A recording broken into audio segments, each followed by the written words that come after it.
سورت ملک مغفرت کا ذریعہ ہے۔ حضرت ابو ہریرہ رضی اللہ تعالیٰ عنہ کہتے ہیں کہ نبی اکرم صلی اللہ علیہ وآلہ وسلم نے فرمایا، قرآن کی ایک سورت جو 30 آیتوں والی ہے اپنے پڑھنے والے کی سفارش کرے گی یہاں تک کہ اس کی مغفرت ہو جائے، اور وہ تبارک الذی بیدہ الملک ہے۔ سنن ابن داؤد 1400، سنن الترمذی 2891، سنن ابن ماجہ 3786۔ صحیح حدیث میں یہ موجود ہے۔ سورت ملک پڑھتے ہیں۔ شروع اللہ کے نام سے جو بڑا مہربان نہایت رحم والا ہے۔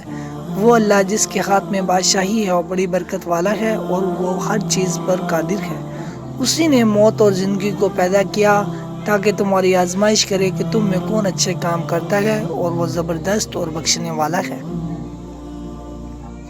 اس نے 7 آسمان اوپر تلے بنائے۔ اے دیکھنے والے، کیا تو خدائے رحمان کی آفرینش میں کچھ نقص دیکھتا ہے؟ ذرا آنکھ اٹھا کر دیکھ، بھلا تجھ کو آسمان میں کوئی شگاف نظر آتا ہے؟ پھر دوبارہ بارہ نظر کر تو نظر ہر بار تیرے پاس ناکام اور تھک کر لوٹ آئے گی۔ اور ہم نے قریب کے آسمان کو تاروں کے چراغوں سے زینت دی، اور ان کو شیطان کے مارنے کا آلہ بنایا، اور ان کے لیے دہکتی آگ کا عذاب تیار کر رکھا ہے۔ اور جن لوگوں نے اپنے پروردگار سے انکار کیا، ان کے لیے جہنم کا عذاب ہے، اور وہ برا ٹھکانہ ہے۔ جب وہ اس میں ڈالے جائیں گے تو اس کا چیخنا چلانا سنیں گے، اور وہ جوش مار رہی ہوگی، گویا ہمارے جوش کے پھٹ پڑے گی۔ جب اس میں ان کی کوئی جماعت ڈالی جائے گی تو دوزخ کے داروغہ ان سے پوچھیں گے کہ تمہارے پاس کوئی ہدایت کرنے والا نہیں آیا تھا؟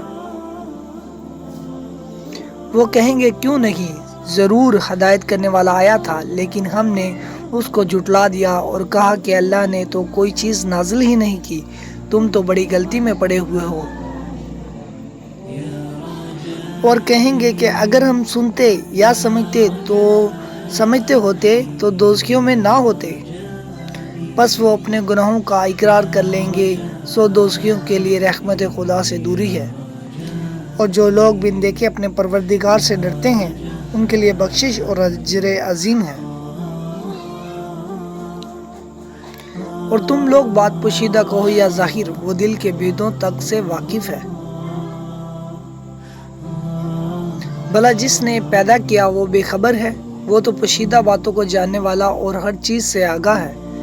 وہی تو ہے جس نے تمہارے لیے زمین کو نرم کیا، تو اس کی راہوں میں چلو پھرو اور اللہ کا دیا ہوا رزق کھاؤ، اور تم کو اسی کے پاس قبروں سے نکل کر جانا ہے۔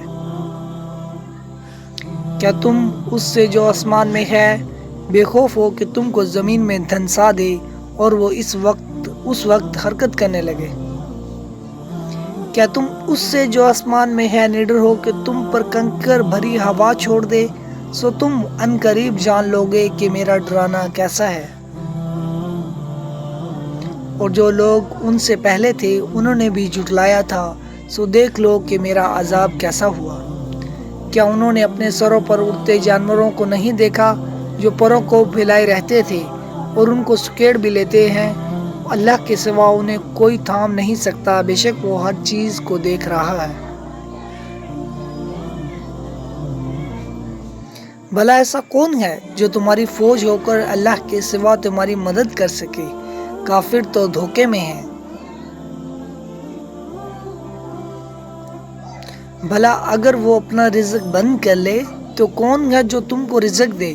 لیکن یہ سرکشی اور نفرت میں پھنسے ہوئے ہیں۔ بھلا جو شخص چلتا ہوا منہ کے بل گر پڑتا ہے وہ سیدھے رستے پر ہے، یا وہ جو سیدھے رستے پر برابر چل رہا ہے؟ وہ اللہ ہی تو ہے جس نے تم کو پیدا کیا اور تمہارے کان اور آنکھیں اور دل بنائے، مگر تم کم احسان مانتے ہو۔ کہہ دو، وہی ہے جس نے تم کو زمین میں پھیلایا، اور اسی سے روبرو تم جمع کیے جاؤ گے۔ اور کافر کہتے ہیں، اگر تم سچے ہو تو یہ وعید کب پوری ہوگی؟ کہہ دو، اس کا علم اللہ ہی کو ہے۔ اور میں تو کھول کھول کر ڈر سنا دینے والا ہوں۔ سو جب وہ دیکھ لیں گے کہ وہ وعدہ قریب آ گیا تو کافروں کے منہ برے ہو جائیں گے اور ان سے کہا جائے گا کہ یہ وہی ہے جس کے تم خواہشگار تھے۔ کہو کہ بھلا دیکھو تو اگر اللہ مجھ کو اور میرے ساتھیوں کو ہلاک کر دے یا ہم پر مہربانی کرے تو کون ہے جو کافروں کو دکھ دینے والے عذاب سے پناہ دے؟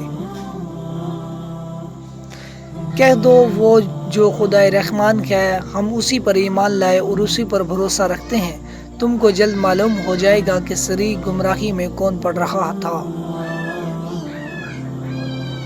کہو کہ بھلا دیکھو تو اگر تمہارا پانی جو تم پیتے ہو اور برتتے ہو خشک ہو جائے تو اللہ کے سوا کون ہے جو تمہارے لیے شیریں پانی کا چشمہ بہا لائے؟